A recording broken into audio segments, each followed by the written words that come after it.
ہم اپنی زندگی میں ہی دیکھ لیں گے انشاءاللہ کہ وہاں انقلاب آئے گا، اس لیے کہ وہاں ایسا نہیں ہے کہ سارے عرب اور وہاں کے سارے باشندے بے حس ہو گئے، ان کے سینوں میں بھی دل ہے، ان کے آنکھوں میں بھی آنسو ٹپکتے ہوں گے جب وہ بچوں کو دیکھتے ہوں گے اور مرتے ہوئے دیکھ رہے ہوں گے، ان کے سینوں میں بھی دل ہوں گے۔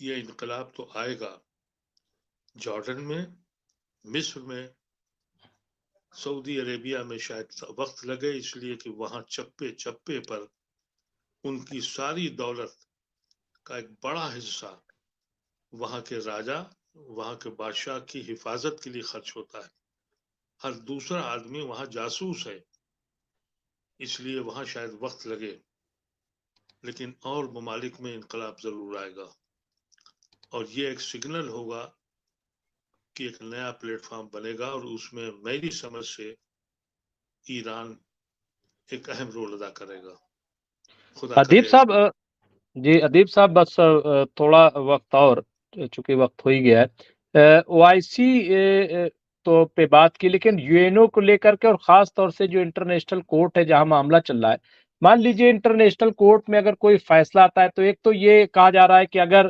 انٹرنیشنل کورٹ نے اس جو اسرائیل نے کیا ہے اگر اس کو جینوسائیڈ قرار دے دیتا ہے تو یہ بہت بڑی ڈیفیٹ ہوگی اسرائیل کی دنیا کے سامنے اور امریکہ کی۔